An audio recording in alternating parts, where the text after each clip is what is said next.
What's going on, guys? Yes, Fortminorproject back at it again in here for another video for you guys for today. And in today's video, it's that time of the month again. That's right, time for some wrestling predictions. This time for not only just SummerSlam but NXT Takeover Toronto 2019, and as well giving my thoughts and opinions on what's going to be happening for this weekend.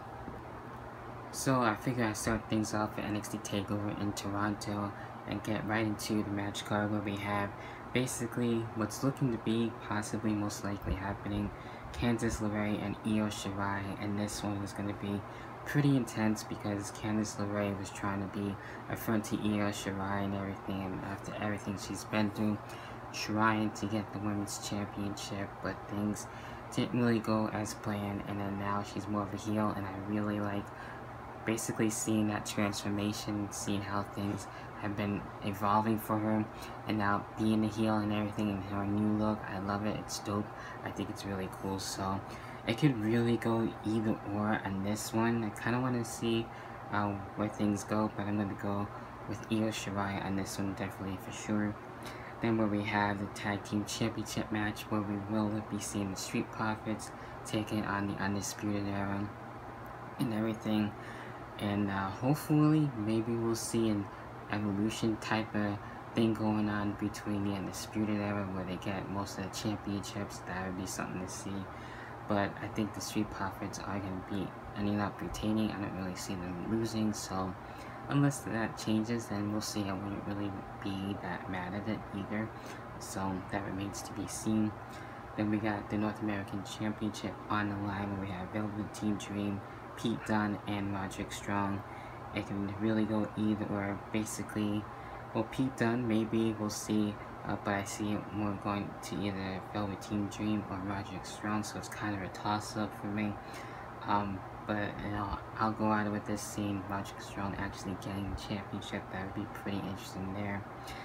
Next one, where we have the NXT Women's Championship match, and it's been pretty crazy to see who the hell is going to stop Shayna Baszler, because no one really has been able to do it yet, and it's been a long time coming. So this one, of course, Shayna Baszler is going to be there, and now Mia Yim, and I'm hoping Mia will be able to do it, but we'll see. But somehow, somewhere, I think Shayna Baszler is maybe, I don't know, from help or whatever, Shayna Baszler, I'm sure, will probably get the win and get the title still somehow, so we'll see what happens. Then main event, another 2 out of 3 falls match, but with this one, at least, you know, it'll be an enjoyable one, not like the ones that just very repetitive or boring and really not needed. But this one has more of a purpose to it and a story, and that's what it's all about for the NXT title between Adam Cole and Johnny Gargano.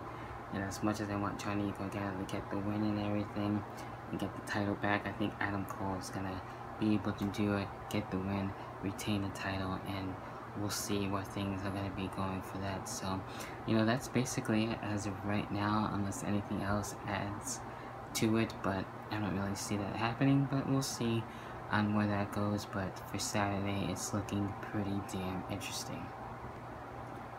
Then we move on to, yes, the biggest party of the summer for SummerSlam, and this one, of course, looking to be a stacked card and everything, and looking to be pretty enjoyable, I hope, anyway. So for my favorite pay-per-view out of the whole year, as of right now, remains to be WrestleMania and everything. So, and then, of course, you got Royal Rumble and everything else, but, you know, very few pay-per-views that I've been able to enjoy so far this year. And let's get right down into it. Intercontinental Championship match, and where we have Shinsuke Nakamura and Ali. As much as I want to see Mustafa Ali get it, I'm sure he will get it at some point. I can see that, but now I think Shinsuke Nakamura is going to be able to retain and keep things going. Then we're supposed to be having Roman Reigns taking on a mystery opponent. Basically, we had him deal with an attacker and stuff like that. So as of this recording, I'm dealing with this before SmackDown, so we'll probably find out who it is then and everything, and then we can discuss it throughout the week in the comments. And leave it in the comments, who do you think is going to be the mystery opponent? Is it going to be Samoa Joe? Is it going to be a Swerve, perhaps, because we've seen that could be anybody else, and I know Samoa Joe kind of has like sympathy for Roman now, even though he wanted an apology out of Roman. So that's kind of weird how that turned out. So I want to see where that goes, but you know, depending on what's going to be happening as of right now, I'll go with Roman to get payback and want to get another win and everything. So there you go, I'm going with Roman. Then where we have Sami Zayn and Aleister Black, and this one that should be very cool to see, and not too much of a build. I know Aleister Black still continuing the thing. If you're not going to do it, then basically get a match and a fight with him, pick a fight with him and stuff like that. So I'm pretty sure Aleister Black is going to get his win. If Sami Zayn does win, that would be something to see, but I don't really see that happening, so I'm going with Aleister Black. And then where we have basically the swerve, well, it could have been The Miz, it also could have been Shawn Michaels, which would have been really dope, and I would have liked to see that, but unfortunately we'll have to wait on that, whether it be a Survivor Series or a WrestleMania, to have that one more match with Shawn Michaels, which probably will happen, but you never really know. Never really say never, basically, when it comes to pro wrestling. But we have Goldberg and Dolph Ziggler. Now hopefully that will make up for Goldberg's last match with The Undertaker, and how it was a bad taste in everyone's mouths and it wasn't the best match. And we'll see where things go. I'm pretty sure things will turn around now that it's Goldberg with someone on the current roster and everything. So, you know, things should flow a little bit more better. So, you know, probably Goldberg will actually get the win. It wouldn't surprise me on this one and taking out Dolph Ziggler. So, you know what? I'm actually going to go with that. Then we got Bray Wyatt and Finn Balor on this one. And the whole character change with Bray Wyatt and the Firefly Funhouse and being the Fiend. And it's been really cool. And hopefully that keeps up and everything. And we'll see where things will go. I'm sure we'll probably have the Demon come out for Finn Balor.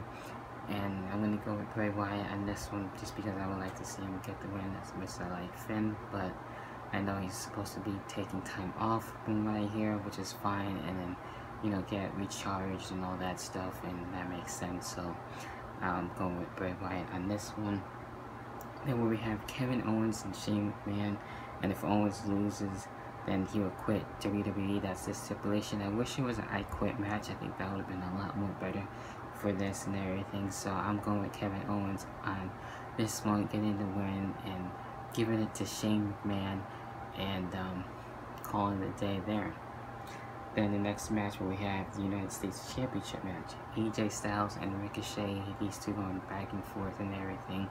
As much as I want Ricochet to get the championship back, I think AJ Styles is going to keep it a little longer and probably continue the feud for a little while until Ricochet gets it back. I can see that, so I'll go with AJ, and him and the club have been really on the roll. I like the new look and everything, so I want to see them remain dominant and all that good stuff. So, you know, they got that going for them. And the next match, probably a match that I've been wanting to see for a long time. It's crazy that's going to be happening on Sunday with my current favorite wrestler right now in Charlotte Flair and my all-time favorite in Trish Stratus. It has me torn. I hate when this happens, messing with my emotions, but I can only pick one. I'm actually gonna go with Charlotte Flair, possibly maybe Trish Stratus putting over Charlotte Flair. Who knows? We'll have to wait and see. That kind of sometimes happens when someone like a veteran comes in and it deals with somebody like that. And always the veteran actually ends up getting the win depending on the situation, but it is in Trish Stratus' hometown. If she does win, hey, I wouldn't be mad at it either. I just want to see these two go out and see what can really happen, because as a, you know, evolution, I saw what Trish Stratus can really still do. She can still go. Same thing with Charlotte, obviously. So it's going to be pretty interesting and one of the matches I am looking forward to. Then where we have the Raw Women's Championship match, Becky Lynch and Natalya in the submission match. This is going to be interesting and, you know, goes into favor for both of them. So with Natalya and the sharpshooter, and as well Becky Lynch and to disarm her and everything like that. So I'm gonna go with Becky Lynch. As cool as it would be to see Natalya get the win, we'll have to wait and see in that. So it could really go either or, honestly. And then in the feud renew, basically, if you want to put it this way, or slash continuing, and which is really cool. They actually brought up the history from 2009. Kofi Kingston and Randy Orton, of course, for the WWE Championship and everything. And curious to see how Kofi Kingston is gonna be able to deal with things and keep the championship for Kofi Kingston. So that's who I'm going for. If Randy Orton does win, it wouldn't really surprise me either. And then that means Kofi Kingston will have to chase the title and everything, try to get the title back. So we'll see where things go. So I'll leave it at that. And with the Universal Championship match, of course, Brock Lesnar and Seth Rollins and everything. And with this one, basically at square one, it was going to happen, I guess, eventually at some point, where Brock Lesnar, of course, was able to get the briefcase from the Money Bank briefcase, and then cashed it in on Seth Rollins, and now we're right back to where we were. So hopefully, I'm hoping Seth Rollins will be able to get it. And I agree, he hasn't been, you know, the best as of right now, because last time he was just on fire with his momentum and everything. It kind of slowed down just a little bit more, you know, this time around, but hopefully he can pick back up. So I want Seth Rollins, for Seth Rollins to actually get the win, but, you know, pretty sure Brock Lesnar is going to somehow get a win and keep the championship. Wouldn't surprise me. So yeah, I'll go with Brock Lesnar on this one, and I feel like he's going to somehow get a win, and we'll see where things could possibly be going. But if you like the video, leave a like on it, and as well, definitely comment on what you think on your predictions, who you think is going to be winning for NXT Takeover in Toronto, and as well WWE SummerSlam as well in Toronto. And as well, subscribe and hit the notification bell to stay up to date for my videos, and as well check out the old ones too as well. And we'll keep things going with the discussion down below in the comment box. So that about does it for both predictions. So basically two for the price of one, and we'll see with those two for the price of one what happens for this weekend, Saturday and Sunday. But that about does it for this video. I'll catch you guys in the next video, whatever the hell that next video may be. Until then, I'll catch you guys then. See ya and peace.